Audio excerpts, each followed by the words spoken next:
जय हिंद दोस्तों आज के इस वीडियो में हम इस साल के करंट अफेयर्स के कुछ मोस्ट इंपोर्टेंट क्वेश्चन को डिस्कस करेंगे। और दोस्तों इस वीडियो लेक्चर में हमने जितने भी क्वेश्चन को ऐड किया है सारे के सारे क्वेश्चन इंपॉर्टेंट और अच्छे लेवल के क्वेश्चन हैं। और दोस्तों सभी क्वेश्चन को हम बिल्कुल डिटेल में विथ एक्स्ट्रा फैक्ट के साथ में डिस्कस करेंगे। तो चलिए दोस्तों बिना किसी देरी के शुरुआत कर लेते हैं नंबर फर्स्ट क्वेश्चन से। और पहला हमारा क्वेश्चन है, मिस इंडिया वर्ल्ड 2022 का खिताब किसने जीता है? तो दोस्तों मिस इंडिया वर्ल्ड 2022 का जो खिताब है ये सिनी शेट्टी ने जीता है। बी ऑप्शन सही हो जाएगा। दोस्तों इस क्वेश्चन से जुड़े सारे इंपॉर्टेंट फैक्टों को हम डिस्कस कर लेते हैं। दोस्तों कर्नाटक की हैं और 21 साल की हैं। इनका नाम क्या है? सिनी शेट्टी। इनका पूरा नाम क्या है?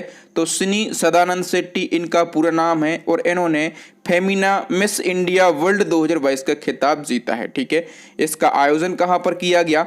तो मुंबई के जियो वर्ल्ड कन्वेंशन सेंटर में इसका आयोजन किया गया 3 जुलाई 2022 को। ठीक है, और सिनी शेट्टी को मानसा वाराणसी जो कि मिस इंडिया 2020 रह चुकी हैं, ठीक है, इन्होंने ताज पहनाया है। और दोस्तों जो सिनी शेट्टी हैं यह एक भरतनाट्यम डांसर भी हैं। ठीक है, तो याद रखना है इस क्वेश्चन के बारे में सारे इंपॉर्टेंट फैक्टों को। नंबर सेकंड क्वेश्चन है, राष्ट्रपति ने के वेणुगोपाल को भारत के महान्यायवादी के पद पर कितने महीने के लिए पुनर्नियुक्ति की है? तो देखो दोस्तों भारत के महान्यायवादी प्रेजेंट टाइम पे कौन है? के वेणुगोपाल। ठीक है, और मैं आपको बता दूं कि इनका कार्यकाल जो है ये 1 जुलाई को खत्म हो गया था। ठीक है, लेकिन इनको महान्यायवादी के पद पर फिर से नियुक्त किया गया है अगले 3 महीने के लिए। बी ऑप्शन सही हो जाएगा। और फैक्टों की यदि हम बात करें तो मैं आपको बता चुका हूं कि राष्ट्रपति रामनाथ कोविंद ने इनको अगले 3 महीने के लिए फिर से महान्यायवादी के पद पर री अपॉइंट किया है। इनका कार्यकाल 30 जून को समाप्त हो रहा था। ठीक है, और ये हमारे देश के 15वें नंबर के महान्यायवादी हैं। और महान्यायवादी देश का प्रथम विधि अधिकारी होता है। ठीक है, इसके पद का जो प्रावधान है ये अनुच्छेद 76 में किया गया है। और महान्यायवादी की नियुक्ति जो है ये राष्ट्रपति के द्वारा की जाती है। दोस्तों इस प्रकार से यदि आपको डिटेल में करंट अफेयर्स पढ़ना है तो हमारी करंट अफेयर्स की अपडेट ई बुक लॉन्च हो गई है। ठीक है, इस ई बुक के अंदर आपको क्या क्या देखने के लिए मिल जाएगा? तो 50 से ज्यादा टॉपिक वाइज करंट अफेयर्स आपको हमारी इस ई बुक में मिल जाएंगे। ठीक है, इन टॉपिक के अलावा 1100 से ज्यादा डिटेल एमसीक्यू हमारी इस ई बुक के अंदर मिल जाएंगे। यदि हम बात करें कि टोटल नंबर ऑफ क्वेश्चन कितने रहेंगे इस ई बुक में, तो टोटल 5000 से ज्यादा और डिटेल एमसीक्यू आपको हमारी इस ई बुक में मिल जाएंगे। जिस प्रकार से हम पढ़ते हैं ना, जैसे यहां पर हमने क्वेश्चन पढ़ा है, ठीक है, क्वेश्चन पढ़ा, उसके नीचे हमने 4 ऑप्शन देखे और उसकी सारी डिटेल, ठीक है, तो इसी प्रकार से और 5000 से ज्यादा, ठीक है, इसी प्रकार से 5000 से ज्यादा डिटेल एमसीक्यू आपको हमारी इस ई बुक के अंदर मिल जाएंगे। मैं गारंटी से बोल सकता हूं कि हमारी ई बुक के जो है ये आपके एग्जाम के लिए रामबाण साबित होगी। यदि आपको सिलेक्शन छीनना है, सिलेक्शन लेना है, तो करंट अफेयर्स की तैयारी हमारी ई बुक से करें। इस ई बुक का लिंक आपको इसी वीडियो के डिस्क्रिप्शन में मिल जाएगा। नेक्स्ट क्वेश्चन है, भारत का कौन सा शहर फार्मूला ई 2023 की एक रेस की मेजबानी करेगा? तो दोस्तों फार्मूला ई 2023 की एक रेस की जो मेजबानी है ये भारत का हैदराबाद शहर करेगा। ठीक है, और हैदराबाद के सचिवालय परिसर में, कहां पर? हैदराबाद के सचिवालय परिसर में इसका आयोजन किया जाएगा। नेक्स्ट वन की हम बात करें तो नेक्स्ट हमारा क्वेश्चन है, स्कॉटहोम डायमंड लीग 2022 में नीरज चोपड़ा ने कौन सा मेडल जीता है? दोस्तों स्कॉटहोम डायमंड लीग 2022 में और जो नीरज चोपड़ा हैं इन्होंने सिल्वर मेडल जीता है। सी ऑप्शन सही हो जाएगा। दोस्तों सारे फैक्टों को हम डिस्कस कर लेते हैं। तो स्कॉटहोम डायमंड लीग 2022 का आयोजन कहां पर किया गया? तो इस प्रतियोगिता का आयोजन जो है ये स्वीडन की राजधानी स्कॉटहोम में किया गया। ठीक है, इस प्रतियोगिता में और जेवलिन थ्रोअर नीरज चोपड़ा ने सिल्वर मेडल जीता है। ठीक है, और इन्होंने 89.94 का थ्रो करके सिल्वर मेडल जीता है। और दोस्तों नीरज चोपड़ा ने ग्रेनाडा के एंडरसन पीटर्स से पीछे रहे और जो एंडरसन पीटर्स हैं इन्होंने 90.31 का थ्रो करके गोल्ड मेडल जीता है। ठीक है, तो याद रखना ग्रेनाडा के जो एंडरसन पीटर्स हैं ये रहे हैं सबसे आगे और इन्होंने 90.31 का थ्रो करके गोल्ड मेडल जीता है। नेक्स्ट क्वेश्चन है, नीरज चोपड़ा ने स्कॉटहोम डायमंड लीग 2022 में जेवलिन थ्रो यानी कि भाला फेंकने का कितने मीटर का नया रिकॉर्ड बनाकर अपना ही नेशनल रिकॉर्ड तोड़ दिया है? तो देखो दोस्तों, नीरज चोपड़ा ने स्टॉकहोम डायमंड लीग 2022 में और भाला फेंक में अपना ही एक पुराना और नेशनल रिकॉर्ड तोड़ दिया है। और इन्होंने एक नया रिकॉर्ड कौन सा बनाया है, तो 89.94 मीटर का। ठीक है, डी ऑप्शन सही हो जाएगा। सारे फैक्टों को हम डिस्कस कर लेते हैं। तो स्टॉकहोम डायमंड लीग 2022 में 30 जून 2022 को नीरज चोपड़ा ने अपने पहले ही प्रयास में 89.94 मीटर का थ्रो करते हुए अपना ही राष्ट्रीय रिकॉर्ड जो कि 98.30 मीटर का था। ठीक है, और ये जो रिकॉर्ड है ये जून 2022 में और पाबो नुर्मी गेम्स में बनाया था। ठीक है, तो अपने ही पुराने रिकॉर्ड को ब्रेक कर दिया है नीरज चोपड़ा ने। और दोस्तों यहाँ से एक और फैक्ट जो है, ये मोस्ट इंपॉर्टेंट फैक्ट है कि नीरज चोपड़ा ने टोक्यो ओलंपिक 2020 में 87.58 मीटर का थ्रो करके गोल्ड मेडल अपने नाम किया था। ठीक है, तो ये रिकॉर्ड जो है ये आपके एग्जाम पॉइंट ऑफ व्यू से बहुत ही ज्यादा इंपॉर्टेंट है। नेक्स्ट क्वेश्चन है, केंद्रीय मंत्री मुख्तार अब्बास नकवी ने 5वें ग्लोबल फिल्म टूरिज्म कॉन्क्लेव का उद्घाटन कहां पर किया है।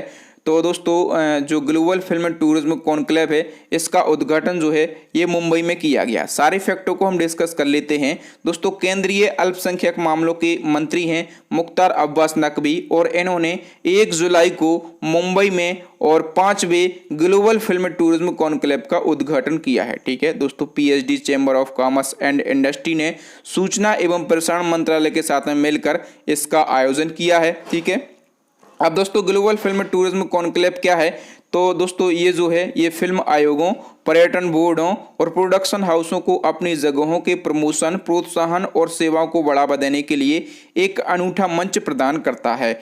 नेक्स्ट वन की यदि हम बात करें तो नेक्स्ट हमारा क्वेश्चन है, फाइनेंशियल एक्शन टास्क फोर्स का अध्यक्ष किसको नियुक्त किया गया है। दोस्तों फाइनेंशियल एक्शन टास्क फोर्स और इसका जो न्यू चेयरमैन है ये किसको बनाया गया है, ये टी राजा कुमार के लिए बनाया गया। बी ऑप्शन सही हो जाएगा। और दोस्तों टी राजा कुमार इन्होंने किसको रिप्लेस किया है, दोस्तों इन्होंने डॉक्टर मार्कस प्लेयर का स्थान लिया है। किसका, डॉक्टर मार्कस प्लेयर का इन्होंने स्थान लिया है। केंद्र सरकार के द्वारा सुभाष चंद्र बोस आपदा प्रबंधन पुरस्कार 2022 के लिए किसे चुना गया है। दोस्तों सुभाष चंद्र बोस आपदा प्रबंधन पुरस्कार 2022 के लिए चुना गया है प्रोफेसर विनोद शर्मा को। तो इस क्वेश्चन का डी ऑप्शन सही हो जाएगा। डिटेल की बात कर लेते हैं तो सुभाष चंद्र बोस आपदा प्रबंधन पुरस्कार जो है ये आपदा प्रबंधन के क्षेत्र में उत्कृष्ट योगदान करने वाले व्यक्तियों और संस्थाओं को दिया जाता है। इस पुरस्कार की शुरुआत कब हुई थी, तो 2019 में इस पुरस्कार की शुरुआत हुई थी। और ये जो पुरस्कार है 2 श्रेणियों में दिया जाता है, मैं आपको बता चुका हूं। एक तो व्यक्तिगत श्रेणी, ओके, और दूसरी संस्थागत श्रेणी। ठीक है, और व्यक्तिगत श्रेणी में ये पुरस्कार किसको दिया गया है, तो प्रोफेसर विनोद शर्मा को दिया गया। और संस्थागत श्रेणी में ये पुरस्कार जो है ये गुजरात आपदा प्रबंधन संस्थान को दिया गया है। नेक्स्ट क्वेश्चन है, भारत के किस संस्थान के शोधकर्ताओं ने मानव मस्तिष्क में कनेक्टिविटी यानी कि ब्रेन कनेक्टिविटी का अध्ययन करने के लिए एक एल्गोरिदम डेवलप करी है।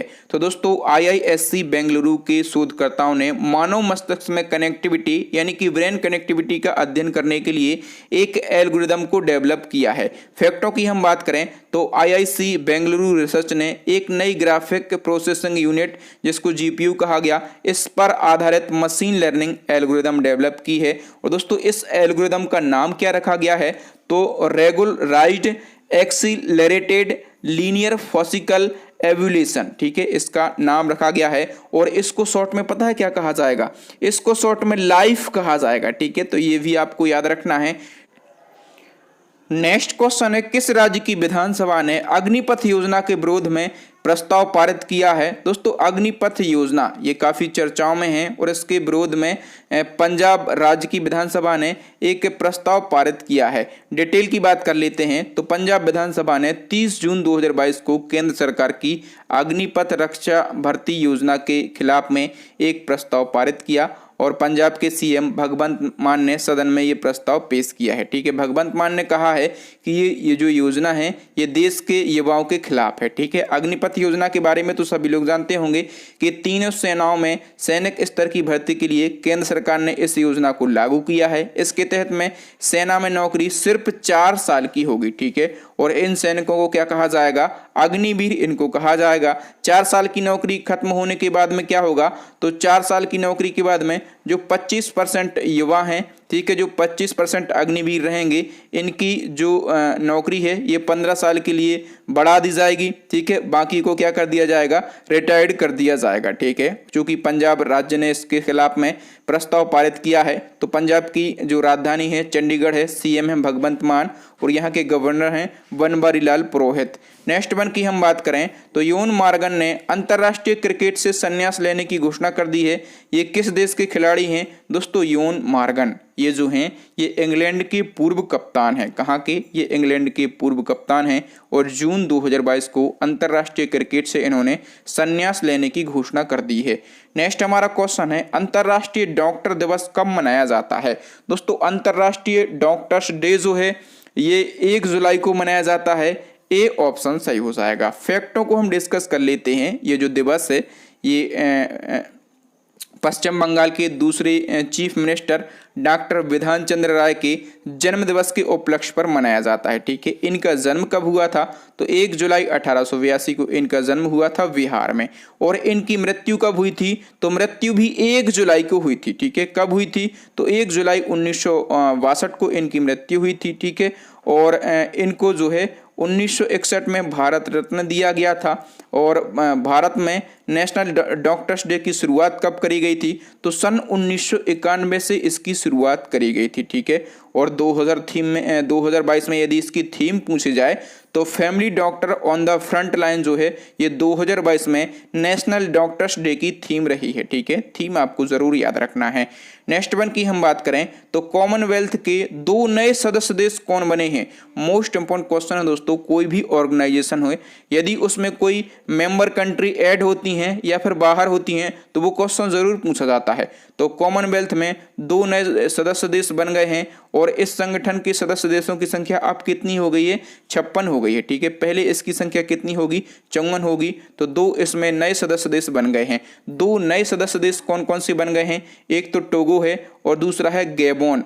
ए ऑप्शन सही हो जाएगा। अब फैक्टों को हम डिस्कस कर लेते हैं। तो हाल ही में कॉमनवेल्थ के 2 नए सदस्य देश टोगो और गैबोन बने हैं और अब इस संगठन में सदस्य देशों की संख्या कितनी हो गई है तो 56 हो गई है, ठीक है। ये दोनों देश जो हैं ये अफ्रीकी देश हैं और कॉमनवेल्थ इसको राष्ट्रमंडल भी कहा जाता है। तो ये जो संघ है इसकी स्थापना 1931 में की गई थी। इसके महासचिव हैं पैट्रिसिया। और दोस्तों भारत जो है ये इस संघ में शामिल है कि नहीं तो भारत जो है ये कॉमनवेल्थ का सदस्य है। और ये कॉमनवेल्थ का सदस्य कब बना तो ये 1947 में ही बना, ठीक है। 2 नए देश बने जुड़े हैं इसमें, एक तो टोगो दूसरा गैबोन। तो गैबोन के राष्ट्रपति हैं अली बोंगो और टोगो के राष्ट्रपति कौन हैं तो फारे ग्रंसगबे जो हैं ये टोगो के राष्ट्रपति हैं।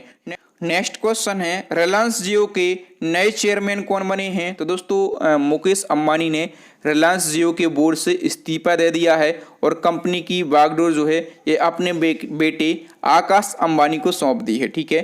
तो सी ऑप्शन सही हो जाएगा। नेक्स्ट हमारा क्वेश्चन दोस्तों वीरेंद्र सिंह का हाल ही में निधन हो गया है, वह किस खेल से जुड़े हुए थे।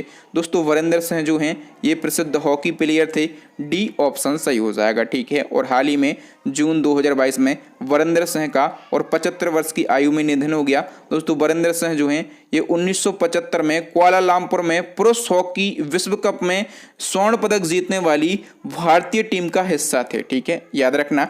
और इनको वर्ष 2007 में major Dhyanchand life time achievement award से भी सम्मानित किया गया था।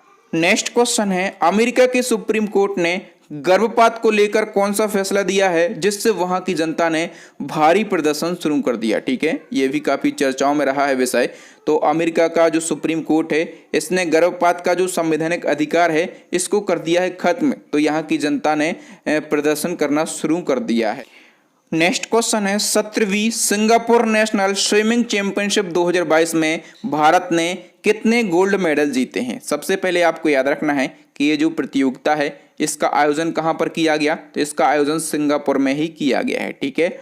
और इस साल इसका कौन सा वर्जन था तो 17वां वर्जन था, ठीक है। और इस चैंपियनशिप में हम बात करेंगे अपने देश भारत की। तो अपने देश भारत ने 10 जो हैं ये गोल्ड मेडल जीते हैं, ठीक है। 10 तो जीते हैं गोल्ड मेडल। यदि हम बात करें कि भारत ने सिल्वर मेडल कितने जीते हैं तो भारत ने सिल्वर मेडल जीते हैं 6, ठीक है। और भारत ने ब्रॉन्ज मेडल कितने जीते हैं, तो ब्रॉन्ज मेडल जीते हैं 3, और गोल्ड मेडल कितने जीते हैं, तो गोल्ड मेडल जीते हैं 10। ठीक है, तीनों आप याद रखेंगे। नेक्स्ट हमारा क्वेश्चन दोस्तों, केंद्र सरकार ने जानवरों के लिए देश की पहली कोविड-19 वैक्सीन लॉन्च की है, इसका नाम बताइए। दोस्तों भारत सरकार ने अभी जानवरों के लिए और देश की पहली कोविड-19 वैक्सीन लॉन्च की है, इसका नाम क्या है दोस्तों, इसका नाम जो है ये रखा गया है एनकोवैक्स। क्या रखा गया है, एनकोवैक्स इसका नाम रखा गया है। बी ऑप्शन सही हो जाएगा। ठीक है, और इसको किसने लॉन्च किया है, तो कृषि मंत्रालय ने इसको लॉन्च किया है। ठीक है, एनकोवैक्स जो है इसका नाम रखा गया है। अच्छा, इसी प्रकार के 2 क्वेश्चन और हैं, वो भी आपके एग्जाम में पूछे जाएंगे कि जानवरों के लिए कोविड-19 टीका विकसित करने वाला दुनिया का पहला देश बताइए।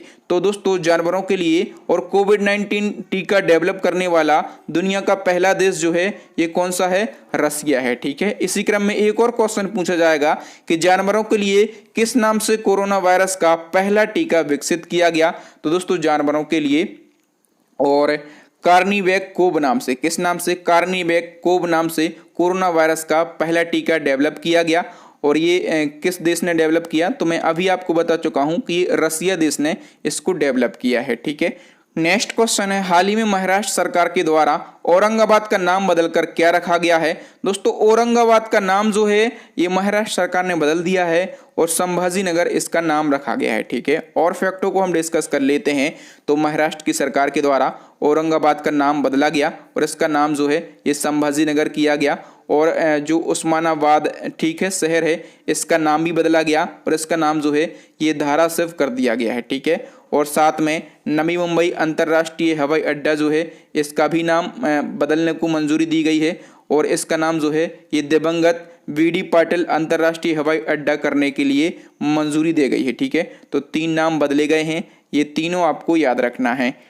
नेक्स्ट क्वेश्चन है, हाल ही में जारी मर्सर के 2022 कॉस्ट ऑफ लिविंग सर्वेक्षण के अनुसार दुनिया का सबसे महंगा शहर कौन सा है। दोस्तों इस सर्वेक्षण के अनुसार दुनिया का सबसे महंगा शहर है हांगकांग। ठीक है, लेकिन यदि आपसे पूछा जाए कि भारत का सबसे महंगा शहर कौन सा है, तब आप कहेंगे मुंबई। ठीक है, तो भारत का सबसे महंगा शहर है मुंबई और दुनिया का सबसे महंगा शहर जो है यह है हांगकांग। नेक्स्ट क्वेश्चन है, हाल ही में किस दिन वस्तु एवं सेवा कर यानी कि जीएसटी डे मनाया गया। दोस्तों जीएसटी डे जो है ये कब मनाया गया, दोस्तों ये 1 जुलाई को मनाया गया। ठीक है, अब क्वेश्चन एक और पूछा जाता है कि जो जीएसटी है यह एक अप्रत्यक्ष कर है कि प्रत्यक्ष कर है, तो यह एक अप्रत्यक्ष यानी कि इनडायरेक्ट टैक्स है। ठीक है, और दोस्तों जीएसटी भारत में कब लागू हुआ, तो 1 जुलाई 2017 को। कब, 1 जुलाई 2017 को जीएसटी जो है ये भारत में लागू हुआ। ठीक है, कौन सा संविधान संशोधन करके जीएसटी लागू किया गया था, तो 101 बार संविधान संशोधन करके भारत में जीएसटी लागू किया गया था। ठीक है, याद रखना। नेक्स्ट क्वेश्चन है, हाल ही में किस राज्य सरकार के द्वारा नारी को नमन योजना लॉन्च की गई। दोस्तों ये क्वेश्चन जो है ये मोस्ट इंपॉर्टेंट क्वेश्चन है। दोस्तों नारी को नमन योजना ये किस राज्य ने शुरू की है, तो हिमाचल प्रदेश ने इसको शुरू किया है। अच्छा, इसका उद्देश्य क्या है, तो राज्य की सीमाओं के भीतर महिला यात्रियों को सड़क परिवहन निगम की बसों में 50% की छूट देना इस योजना का प्रमुख उद्देश्य है। नेक्स्ट क्वेश्चन है, हाल ही में कहां नाटो शिखर सम्मेलन 2022 का आयोजन किया गया। दोस्तों नाटो शिखर सम्मेलन 2022 का आयोजन जो है ये स्पेन के मैड्रिड में किया गया है। ओके, सी ऑप्शन सही हो जाएगा। सारे फैक्टों को हम डिस्कस कर लेते हैं। नाटो शिखर सम्मेलन 2022 का आयोजन 28 से 30 जून तक और स्पेन के मैड्रिड में किया गया। ठीक है, और इस साल यदि हम बात करें कि इसका कौन सा वर्जन था, तो इसका 32वां वर्जन था। ठीक है, और दोस्तों यदि हम बात करें कि जो 31वां वर्जन है, ठीक है, तो 31वां वर्जन 2021 में इसका आयोजन कहां पर किया गया, तो बेल्जियम के ब्रुसेल्स में। और यदि हम बात करें कि इसका जो 33वां वर्जन होना है, ठीक है, 2023 में, ये कहां पर होना है, तो ये लिथुआनिया में होना है। कहां पर, 33वां वर्जन जो है नाटो का ये लिथुआनिया में आयोजित किया जाएगा। ठीक है, अब हम नाटो की बात कर लेते हैं। तो फुल फॉर्म इसका क्या होता है, North Atlantic Treaty Organisation, Hindi में उत्तरी अटलांटिक संधि संगठन कहते हैं। इसकी स्थापना 4 अप्रैल 1949 में करी गई थी। इसका हेडक्वार्टर जो है ये बेल्जियम के ब्रुसेल्स में है और इसके महासचिव कौन हैं, तो जेम्स स्टोल्टेनबर्ग जो हैं ये नाटो के महासचिव हैं। ठीक है दोस्तों, यहाँ पर हमने 25 क्वेश्चन को डिस्कस किया। सभी क्वेश्चन को हमने बिल्कुल डिटेल में विथ एक्स्ट्रा फैक्ट के साथ में डिस्कस किया। दोस्तों 5 दिन 7 दिन में जितने भी इंपॉर्टेंट करंट अफेयर्स के क्वेश्चन हो जाते हैं तो इस प्रकार का मैं वीडियो आप लोगों के लिए बना देता हूं। ठीक है, तो इस प्रकार के वीडियो आप लोगों के लिए 10-20 मिल जाएंगे और इसके लिए मैंने प्लेलिस्ट बना दी है, तो आप हमारी प्लेलिस्ट को जरूर विजिट करें। ठीक है दोस्तों, आप लोगों के लिए गुड न्यूज मैं पहले ही दे चुका हूं कि इसी प्रकार से यदि डिटेल में जिस प्रकार से मैं पढ़ाता हूं ना, इसी प्रकार से डिटेल में करंट अफेयर्स पढ़ना है तो उसके लिए हमारी अपडेट ई बुक लॉन्च हो गई। ठीक है, तो इस ई बुक से आप करंट अफेयर्स की तैयारी बेहतरीन कर सकते हैं। डिस्क्रिप्शन में आपको इस PDF का लिंक मिल जाएगा। अब नेक्स्ट एंड लास्ट क्वेश्चन आपके लिए चैलेंजिंग क्वेश्चन, इसका आंसर आपको कमेंट सेक्शन में कमेंट करके बताना है। हाल ही में G7 शिखर सम्मेलन 2022 की मेजबानी किस देश के द्वारा की गई? प्रीवियस वीडियो में मैंने इस शिखर सम्मेलन को बहुत ही डिटेल में बताया था, तो इसका आंसर आपको कमेंट सेक्शन में कमेंट करके बताना है। तो दोस्तों थैंक यू, वीडियो देखने के लिए बहुत बहुत धन्यवाद। आपको वीडियो कैसा लगा कमेंट करके बताएं। वीडियो यदि आपको अच्छा लगा हो ना तो वीडियो को लाइक करें, अपने दोस्तों के साथ में इस वीडियो को शेयर करें। आपके व्हाट्सएप टेलीग्राम पर स्टडी से रिलेटेड जितने भी ग्रुप हों सभी में इस वीडियो को शेयर कर दें। जो न्यू स्टूडेंट हैं वो हमारे चैनल को सब्सक्राइब कर लें, साथ में बेल आइकन दबा लें ताकि जब भी मैं कोई नया और इसी प्रकार का इंपॉर्टेंट वीडियो डालूं तो उसका नोटिफिकेशन आपको मिल सके, आप हमारे वीडियो सबसे पहले देख सकें। ठीक है, आपको यहाँ वहाँ वीडियो सर्च करने की जरूरत ना पड़े। ठीक है, इसी प्रकार के जो वेरी वेरी इंपॉर्टेंट क्वेश्चन मैं आपके लिए प्रोवाइड करता हूँ, इस प्रकार के 5 दिन 7 दिन ठीक है में वीडियो बनते रहते हैं। तो यदि आप चाहें कि इंपॉर्टेंट क्वेश्चन के वीडियो देखना है तो हमारी प्लेलिस्ट को जरूर विजिट कर लें। प्लेलिस्ट की लिंक आपको यहाँ पर आई बटन में मिल जाएगी या फिर नीचे आपको डिस्क्रिप्शन में मिल जाएगी, तो अभी आप हमारे पुराने वीडियो देख सकते हैं। तो थैंक यू दोस्तों, वीडियो देखने के लिए बहुत बहुत धन्यवाद। मिलते हैं नेक्स्ट वीडियो में किसी न्यू टॉपिक के साथ, तब तक के लिए जय हिंद, जय भारत, वंदे मातरम।